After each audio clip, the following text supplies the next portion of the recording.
The last time I talked about and we explored what you are not.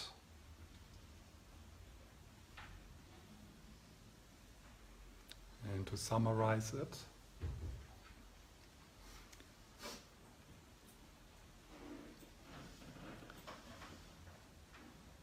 you are not the narrative self, the mental loop.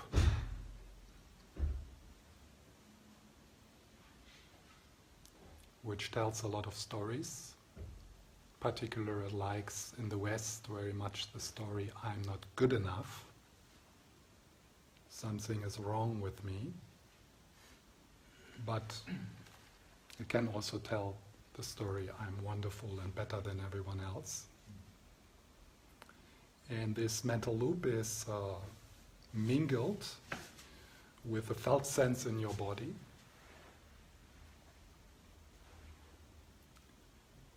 And the narrative self, which needs constant maintenance, it never shuts up, combined with these contractions or this tension in the body, which is sometimes quite strong, sometimes more subtle, creates the illusion of separateness.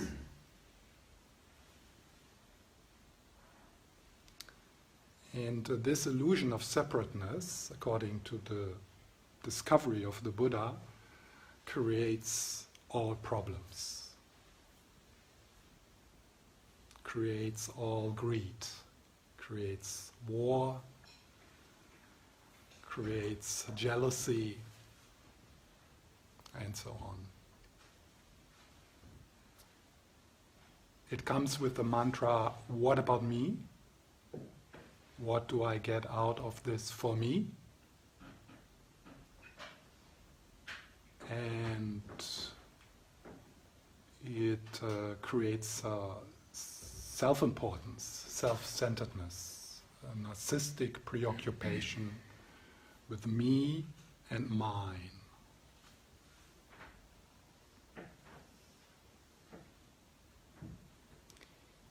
So this mental loop is what we quite often, and some of us most of the time, refer to when we say I. So when we say I, or that word, or the sense of I, for most people, it lands in that combination of the mental loop and some contraction in the body. And then, so that's called identification. Identification with this mental process. Some people call it ego, but it's better to think, to think of it as a process. Also, ego in Western psychology is used in a different way. So, the spiritual teacher Eckhart Tolle calls it the pain body. I don't know if it's 100% the same, but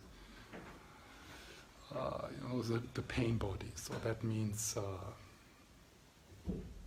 I guess you have a sense of what your pain body is.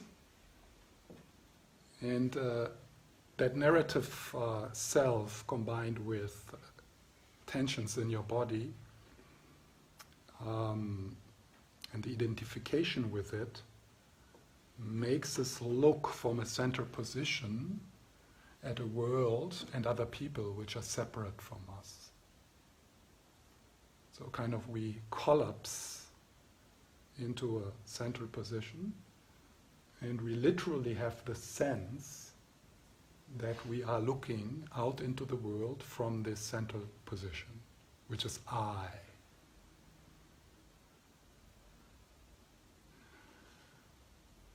And when that center position is threatened,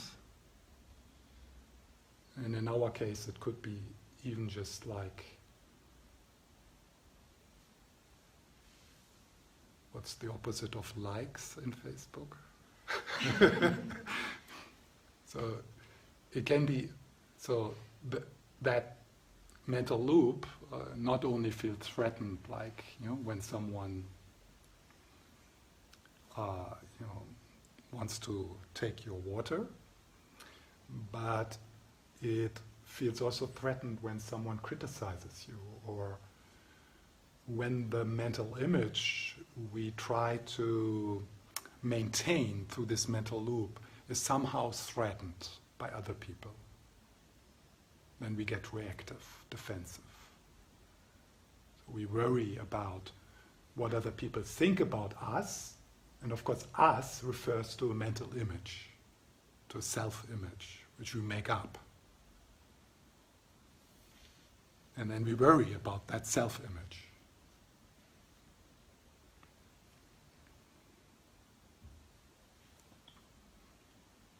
So in the Buddhist, on the Buddhist path to awakening or freedom, at least in the Tibetan Buddhist tradition, and specifically also in the Gelug tradition, to really get to know that, to get the mental loop and also how it moves in the body, because it does not have a fixed position.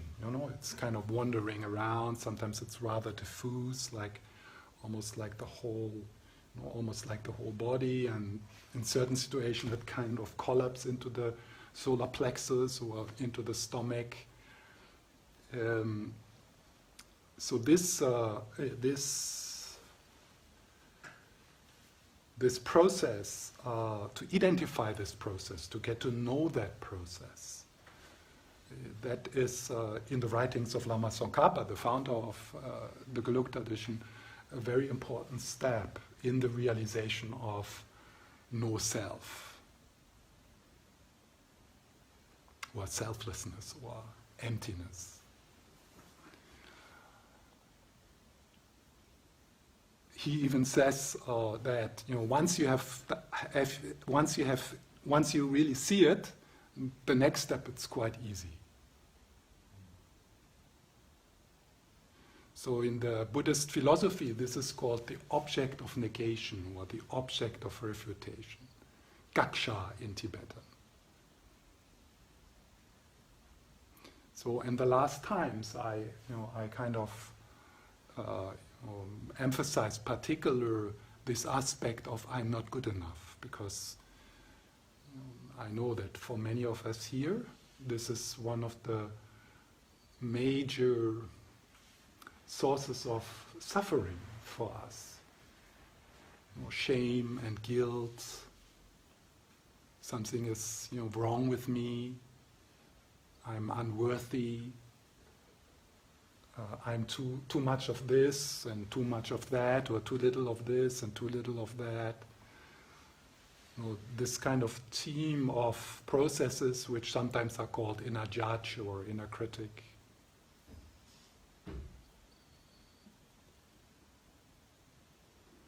And identifying the object of negation, identifying the object of refutation, for us, of course, it's living in relationships and having children and being in an intimate relationship and having a job. Of course, we have plenty of opportunities throughout the day.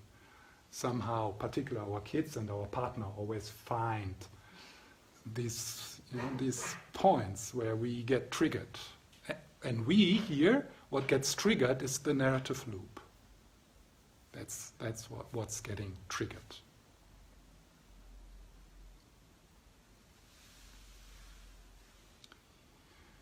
So now when that is seen, when then that is looked through, so that does not mean that we need to destroy the ego or overcome the ego or something, because there's nothing to destroy, there's nothing to overcome there. It's made up.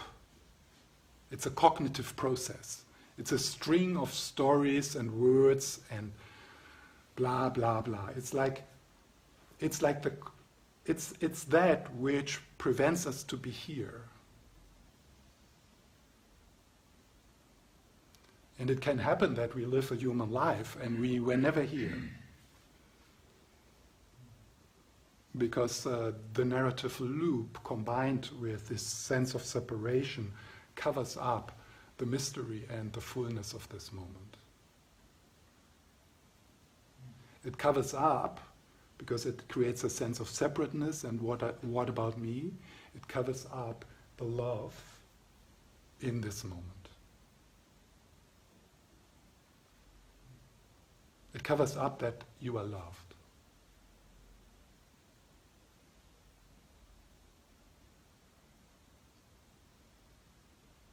It creates a distortion of reality. It's a distortion. It's this dualistic split between I am here, and these are the others, and they don't love me as I am. So it creates constant tension, constant unhappiness. And it also creates constant seeking. So the narrative self lives from, it's like a hungry ghost, it's like a parasite, which lives from having problems, and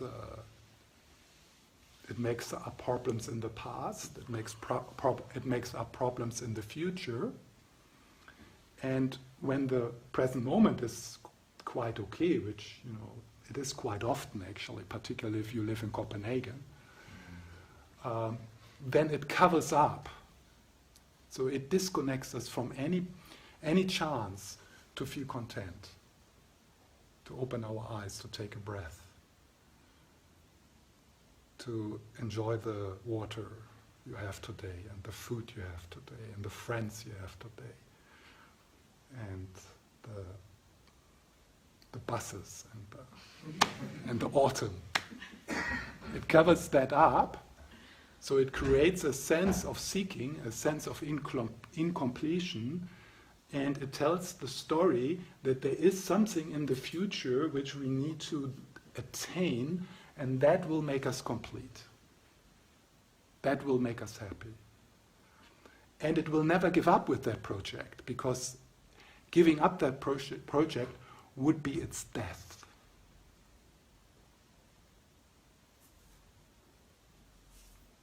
It will never ever say, this is enough. I have enough, I am enough, and you are enough. It will never say that. Maybe like as a spiritual parrot idea, yeah? Like memorizing, like a mantra, but it will not feel like that.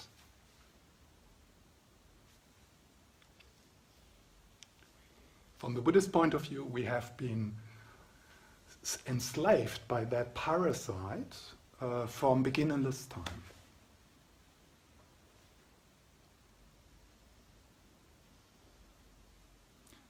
And it needs that tension for survival.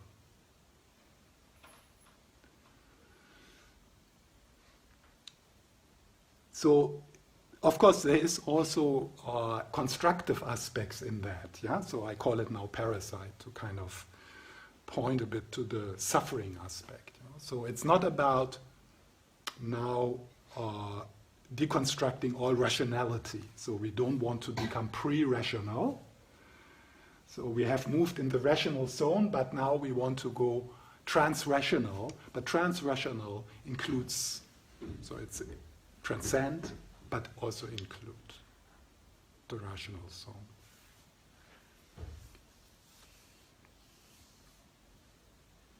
So seeing that you are not that, and analyzing also, so in the Geluk tradition they are very good to use the rational zone, which is interesting. So you use the rational zone of that loop to deconstruct itself. It does not know yet when it starts. It's kind of tricked. So it's the rational zone, this mental loop, is tricked into deconstructing itself through using logic.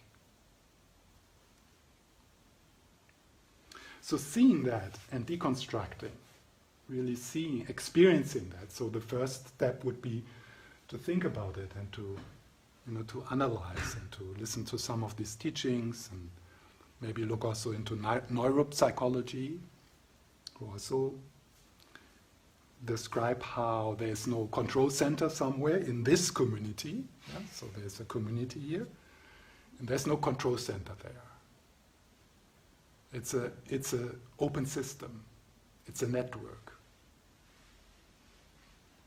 But we invent a control system. That's the kind of the control system where you have the sense that's the one who makes decisions.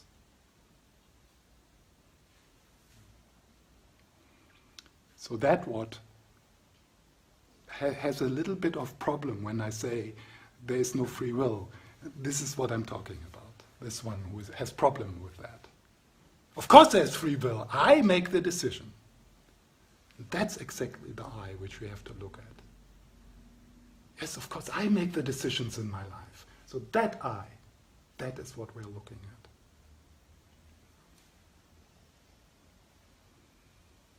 So if you see that,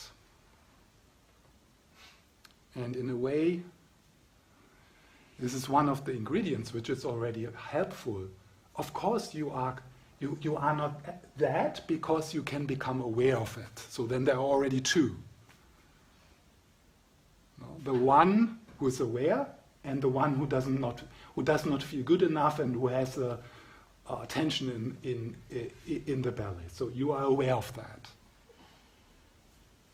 This is not all you need, but it's a little bit like, yeah, that makes sense. I'm aware of that.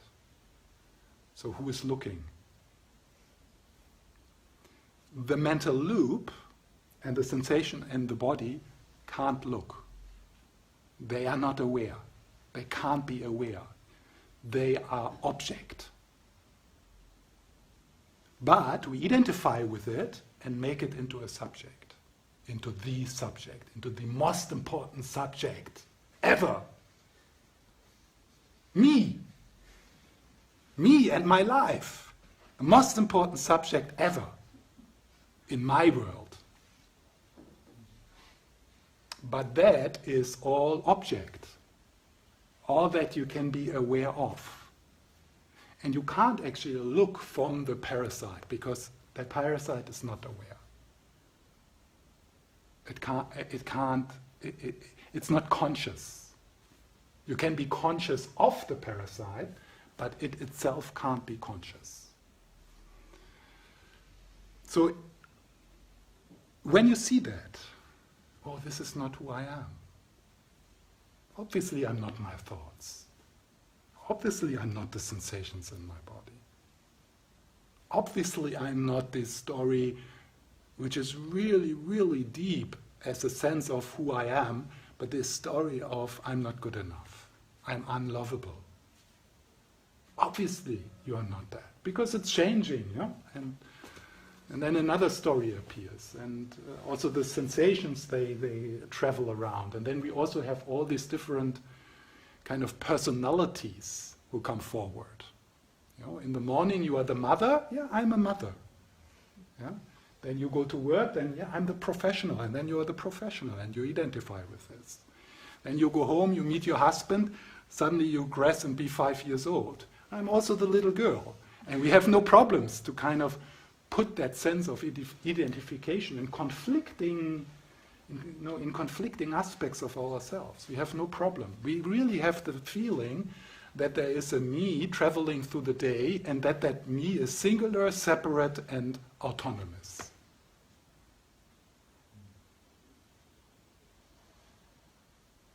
And it's made up. It's illusionary. It does not exist, and that's not something you need to believe, or because the Buddha said. It's something you have to see yourself.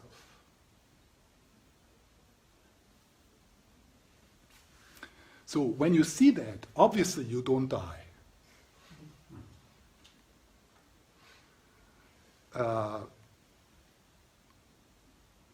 I mean, in a way you die, yeah. But so that what you think you are collapses, vanishes, dissolves.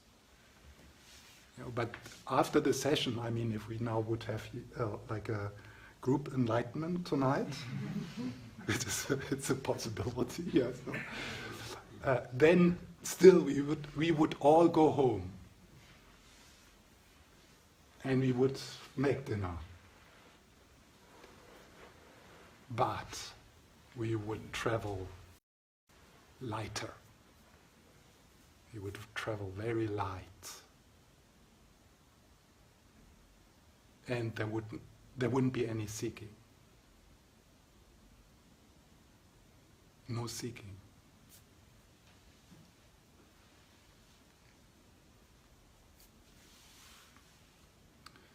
So that was the meditation. The dynamic meditation. And tonight I want to point to that what is left when you see what you are not.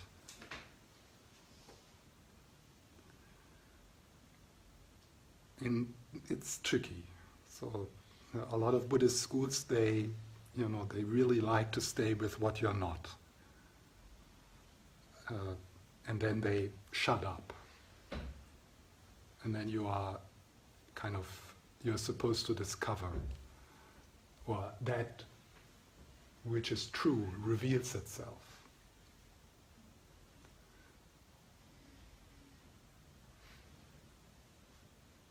Let's see what happens. How I can manage to somehow point to what you are. And when I say now what you are, I'm not talking to the one who's listening. I'm not talking to that one, because that one will never understand what you are. So when I say what you are, I'm talking to something different than what you think you are.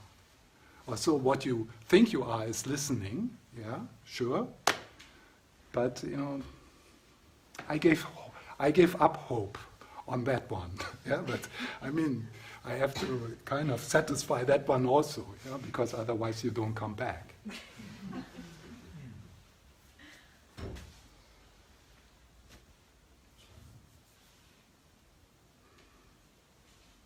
And then,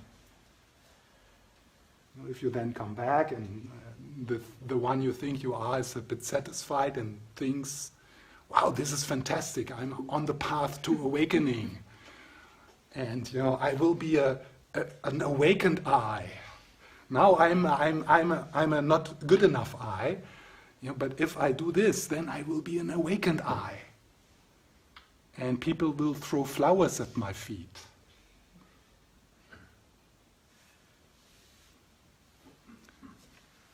This one is not going to come to the end of the journey.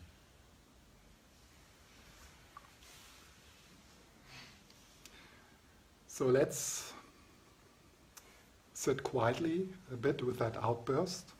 I don't know, half an hour, it's amazing. I didn't plan that. So let's start with just an invitation for you to make a little shift from the busyness of the day. And also, I don't know if there is some discussion now triggered in you with what I just said. See if for now, you can kind of let it go. We will return to it after the meditation. And take a few minutes to connect with your inner life. Connect with what you bring with you into this moment. If you like, you can close your eyes. If you leave your eyes open, you leave the gaze relaxed and open. And then you allow a shift to happen from the head into the body, and you can even start with like a kind of body scan really down into your feet, so you become aware of the posture. And just noticing your own energy.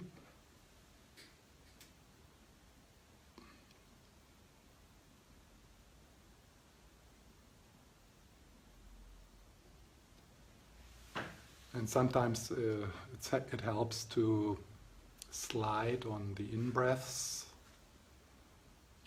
with your awareness or with your attention into the trunk of your body. And maybe you can appreciate that. It could be that today, most of the day, you were kind of in the head, so in the rational zone.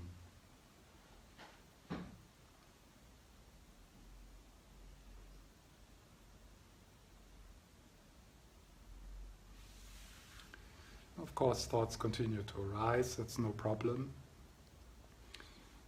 And the invitation is to take them less serious, so to not emphasize them so much. But instead, you notice your hands, your belly.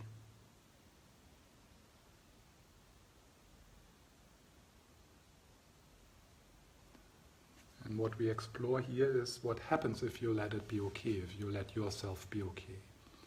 So you are bringing yourself along with whatever. Maybe there's something unsolved right now, or there's some tension, some discomfort. And we just explore what happens when you say yes. This is how it is. This is the weather today, the inner weather.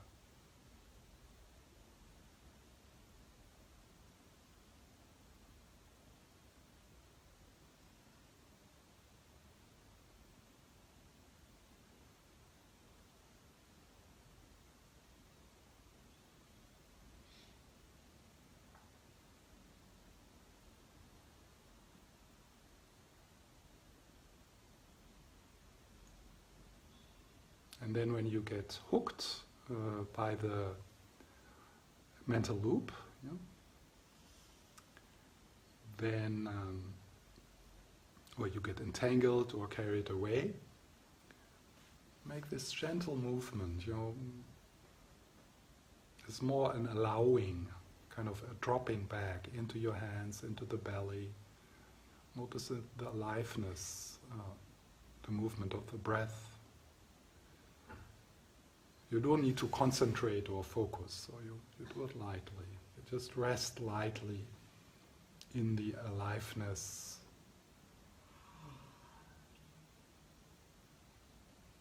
In your hands, in your belly. How are your shoulders?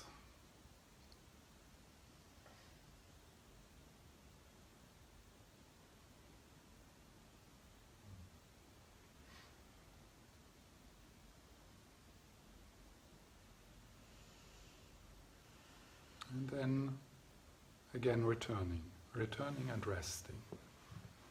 Give yourself the permission to do nothing. There's nothing you need to think about. There's nothing to do for you right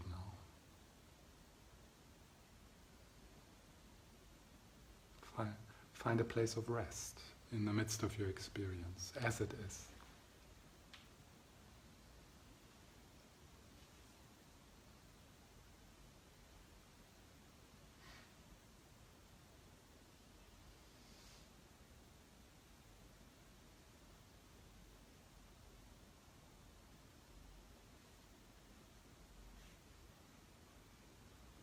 And it might be possible with the out-breaths to soften a bit your belly or your shoulders, your face. Just a tiny little bit more softness.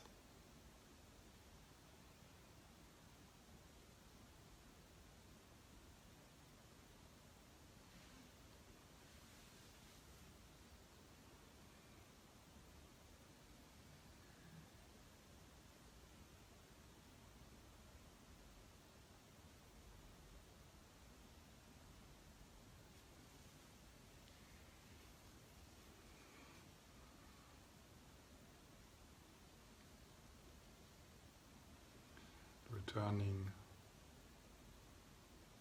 resting, opening, softening.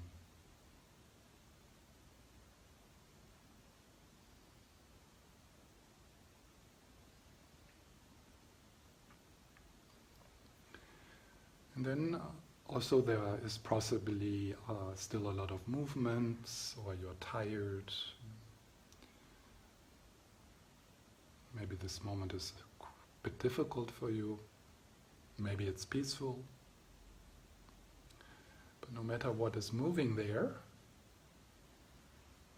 the sensations, the breath, the thoughts, the sounds, possibly you can have a glimpse or a sense of the stillness which arises between us when we sit quietly together in the spirit of kindness, protected by the teachings of the Buddha.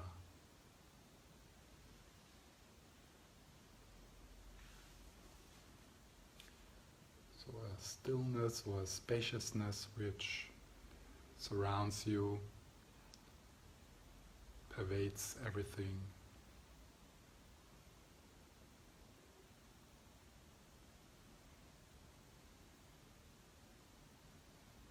That which is bigger than you.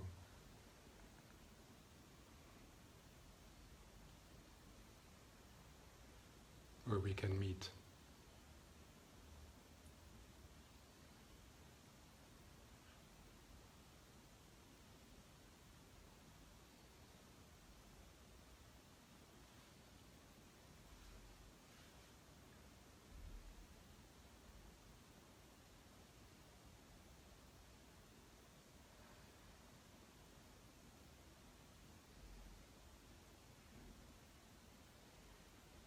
So to listen or to feel that stillness, you don't need to calm down, you don't need to feel better.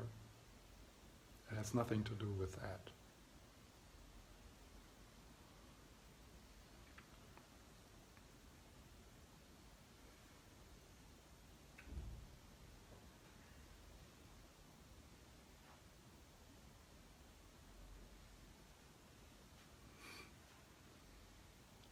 So it's a moment where we can see that you're not the weather, you are the sky.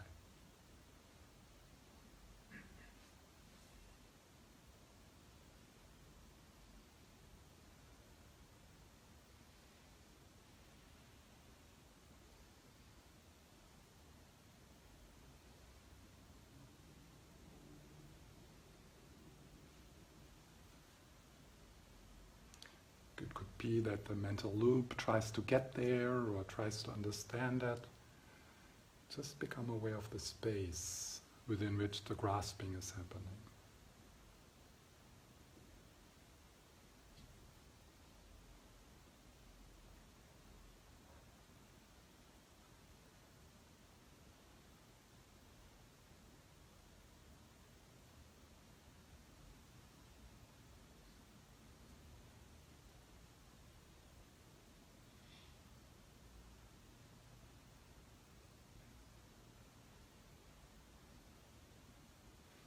A bit like a wave who starts to sense or experience that she is also the ocean.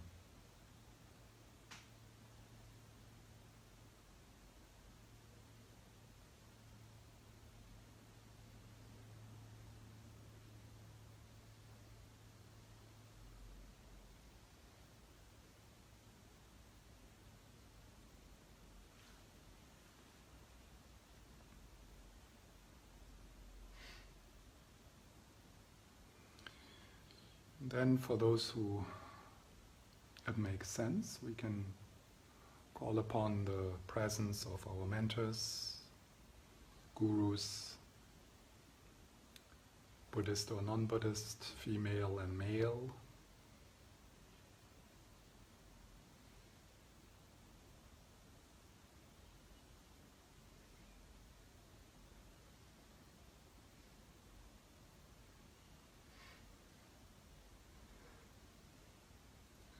We bathe in their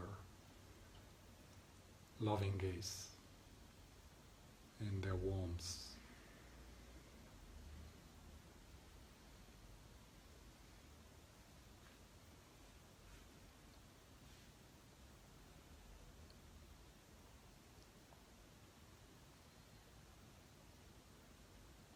are safe now, you can let go.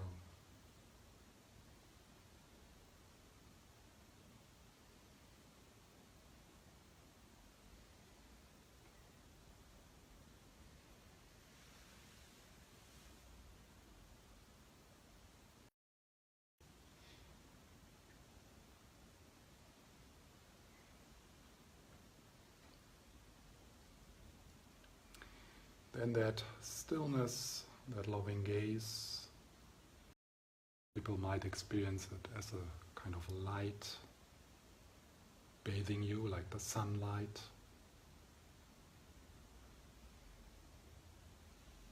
Dissolves into your body, and you become aware of the Guru within, the light within, the love within, the Buddha within, the Goddess within.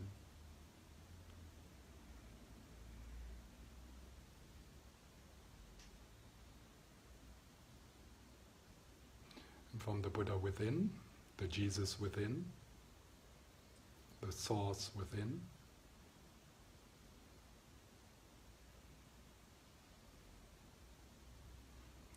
wisdom and love radiates into the surroundings, through the pores of your body.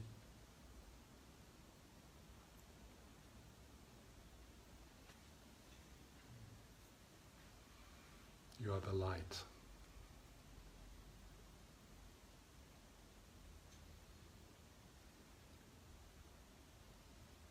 The Guru within.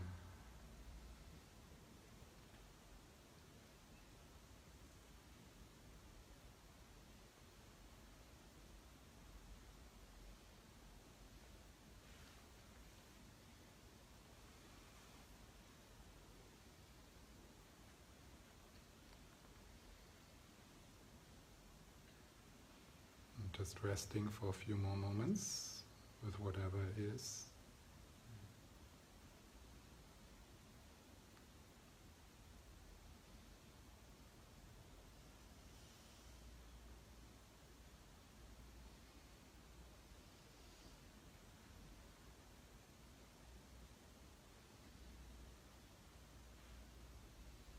And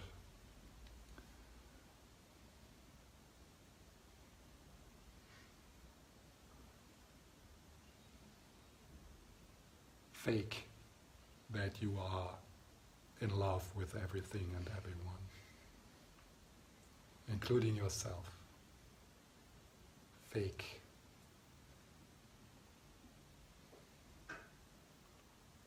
That you are in love with everyone and everything, including yourself, from the Buddha within, from the Guru within, from the Goddess within, from the lover within.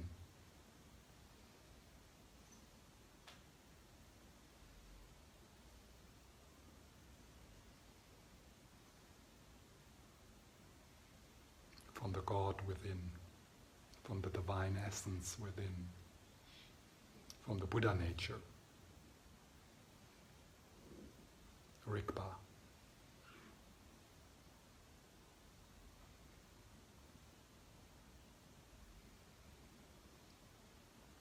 Fake it until you make it.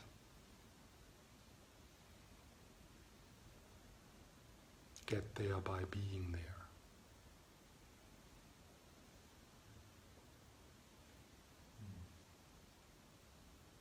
Start at the end.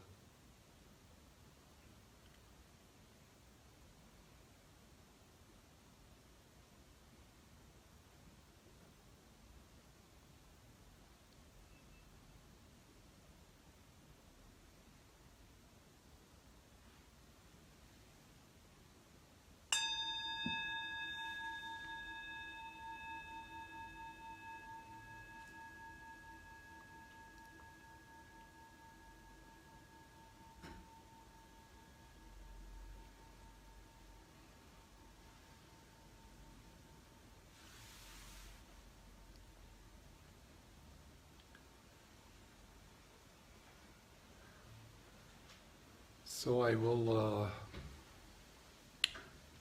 say a few words about the meditation after the break. So at 8 o'clock we have a break, around 8.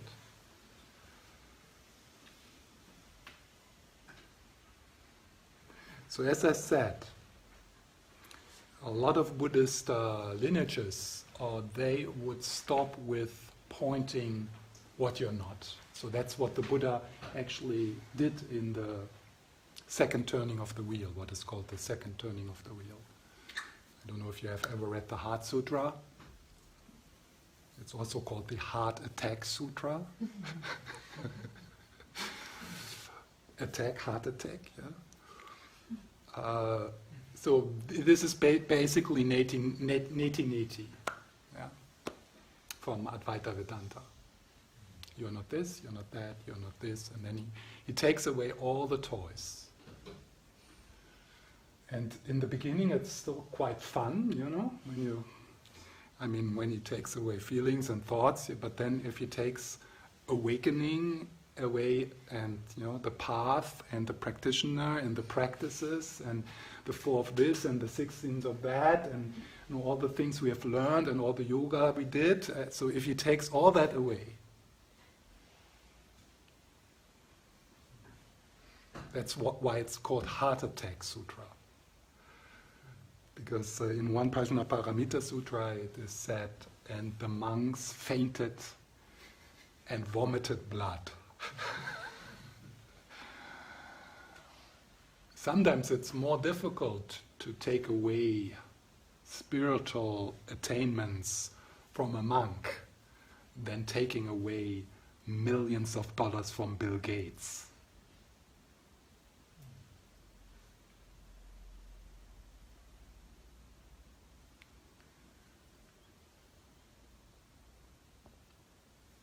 So in the Heart Sutra, in the second turning of the wheel, actually in the Heart Sutra, the Buddha does not talk at all. Yeah. So that's it. So that's the end of the second turning of the wheel.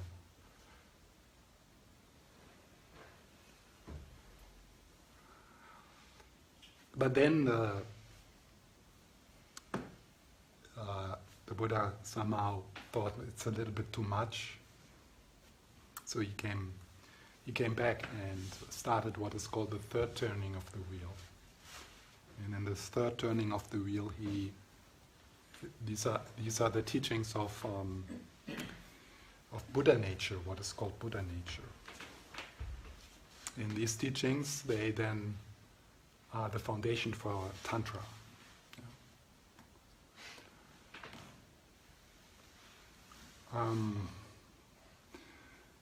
The problem with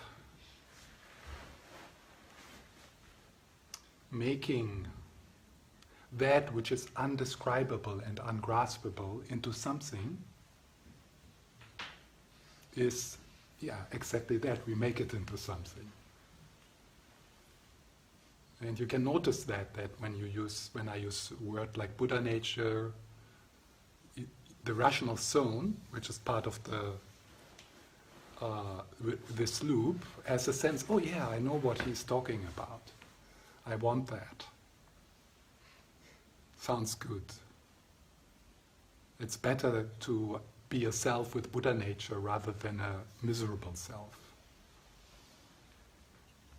And so there's all these placeholders in the Buddhist tradition, and then if you go into other traditions, they have their own words for the undescribable, ungraspable. So in the Buddhist tradition, that would be pure awareness, or non-dual awareness, or unconditioned awareness, ultimate bodhicitta, yeshe, rigpa, ösel. So these are 3 Tibetan words which point to that. Prajnaparamita, the perfection of wisdom, emptiness, or the nature of your mind, your essence, the ultimate guru, Dhammakaya, Dhammadhatu. So these are all different words for the undescribable, ungraspable. And of course, when I say undescribable, ungraspable, is still the rational zone's things. Oh yeah, it's ungraspable. undescribable. Yeah. So, the problem is, when we do that, we stay in the dualistic split. So we create the other. And some levels of some traditions like Vedanta, stays at that level. You find also in the different traditions, then there's then also the mystic level. So there's Advaita Vedanta, or when a Sufist says Allah, that's not the Allah like almost everyone worships. They talk about they point to something else. Or when a Christian mystic says God, that has nothing to do with the God the Creator or something like that. That is a level which is necessary for some people, and it's beautiful, but it's not what the founders of the world's religion actually experienced or pointed to. And you all find it in the different traditions. The mystic aspect.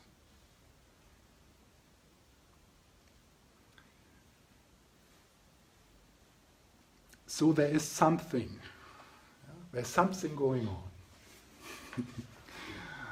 And it's almost safer to say nothing. But what a nothing.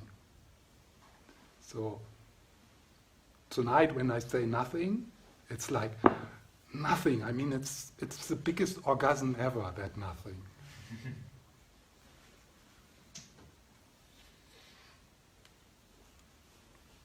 Nobody who shifted her sense of identity into that nothing came back from that experience and said, don't look into that nothing. Don't look there, don't go there, it's horrible. No. Everyone who shifts into that nothing, the sense of identity, so when someone shifts into that nothing, when she says I, it's not, that I is not landing in the narrative self, into the central position anymore, it lands into the nothing. That's where it lands. But for us it's like, I, and there's the others, the dualistic split, and I'm living in a predatory universe. It's a paranoia. It's really a paranoia. We all, that's like the common paranoia. And a Buddha also says I, or the Dalai Lama says I, but that I lands somewhere else. It's like, so it's either I or I.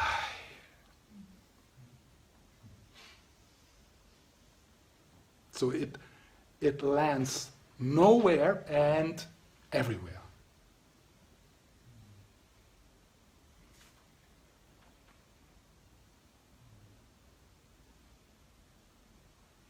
So again,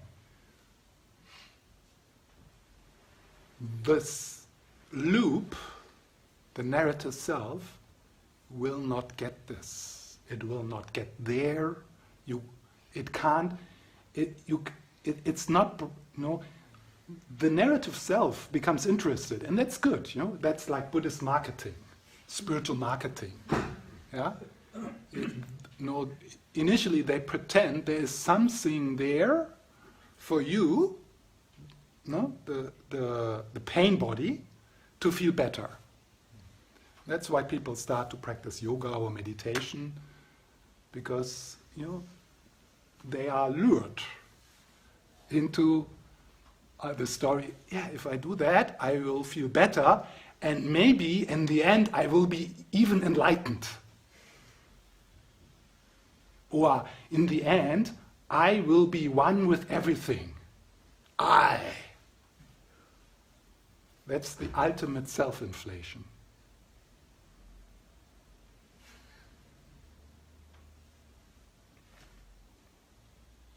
So how how to point to that nothing without making it into something. How to sneak around this addiction we have to understand. How to sneak around this sense we have that only what we understand exists. And we are now talking about something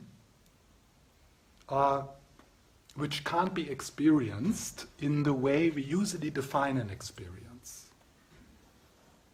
No, we usually define experience as someone having an experience.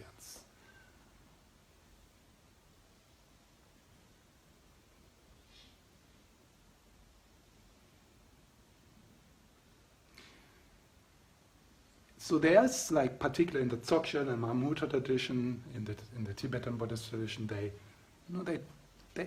they make descriptions. So they kind of say something about it, yeah. Like, but when they say something about it, they still talk to the rational self to kind of bring some hope. To make you do something, to get going. The narrative self is shit scared of this. Shit scared. It pretends that it thinks it's a good idea, but it's shit scared. It's because the parasite knows that this is my end.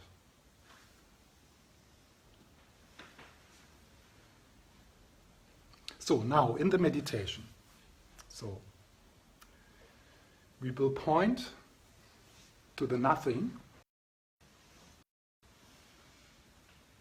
by not saying anything about it, because that's impossible. I mean, you can write poems and sing songs, yeah, but whatever poem, whatever teaching you get is not it.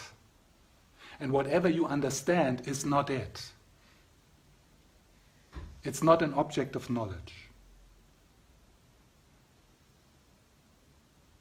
So if there is a light bulb, in you, so now I understand what they talk about when they talk about non-dual awareness. Wrong.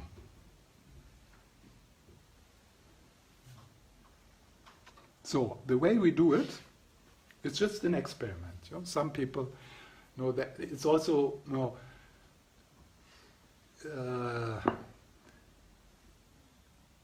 like there's different ways to move here, and none of these moves in the different tradition will work for everyone. Also, it has to do a little or much in way with your openness and with the way and the extent you trust the messenger.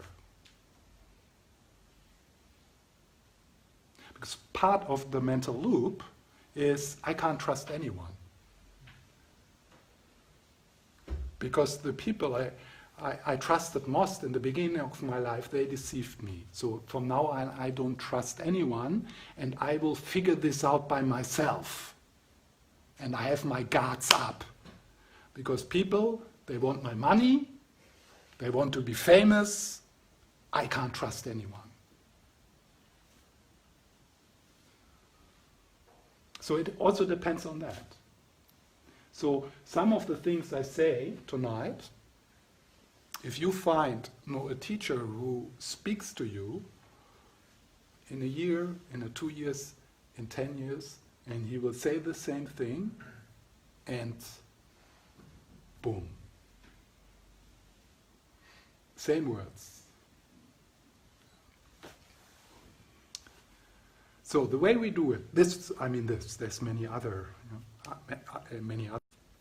glimpse practices, they are called, or pointing out instructions. So, I will guide a meditation into different experiences in the field of the experience now. So what is here now? There's sensations in your body, there's sounds, there's some feeling, and then there's thoughts, maybe memories or worries about the future, or doubts, or get me out of here, or that is wonderful, or so it doesn't matter. It doesn't need to be pleasant, or so it doesn't matter. So and then we will look at this. We will look at this experience. And look here means not with the eye consciousness. So look means to become aware, to notice.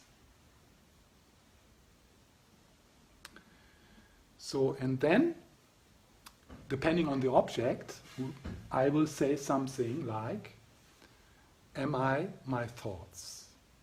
So that's the question. Am I my thoughts? And then you look. So you look at your thoughts. So now, there could be an answer coming, like yes or no. Yeah? So that's what the dualistic mind has as option, either yes or no. Yeah? So that doesn't matter. No, and both answers make sense. Both answers are right. Yes or no is okay. Yeah. But we are not looking for an answer. So what we are looking for, or what we give space for, is in that moment where you look at your thoughts, and I will ask you, or you will ask yourself, but I will remind you, is this who I am? And you just look. Is this who I am? Am I my thoughts? So, or if there's a memory, yeah. So, like maybe you are tortured by a memory right now, or maybe you are tortured by a judgment right now towards yourself, or someone here, or me, or the teachings, or what. So you look at that. Am I my thoughts? And then, is this who I am? This judgment? Is this who I am? And then you pause. You rest. And there's a shift. So what I now mean with the shift, I can't explain it. Something happens. I can't think about a better word than a shift. It's like a gap. It's like a pause. So, is this who I am? So you look and you rest. So, and then I will lead you into the sensation in your stomach. And then I will say, so that's the question then. Am I the sensations in my body? And then you will look at the sensations. And once you're aware of sensations, pleasant or unpleasant, we will ask, is this who I am? And you just look. And there might be an answer, yes or no. That's fine. Both is right. So, is this who I am? And then you just pause. There's a shift and you rest. And here we talk about a second. Or 2 seconds. And then we will go to different parts in the body, thoughts, feelings, memories, future thoughts, and we will just look at that. Am I my thoughts? Am I my name? Am I my name? So, and then you look for your name, and then you look, and then you ask, is this who I am? Is this who I am? And then there's a shift. It's a bit stupid to say there's a shift, because that creates expectations. Yeah? But, so that's tricky. So it creates expectation for the narrative self. Yeah? But it's also good sometimes to hear something so that that there's a bit of curiosity. Because otherwise, when you get a question like that, you start a big philosophical debate. Yes, no, yes, blah, boo, I don't understand this, blah, blah, blah, blah. And that's not what we are going, that's not what we are trying here. Yeah? So just look and rest.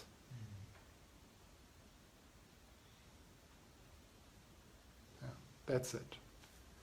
So now we have a break, and then we see what happens.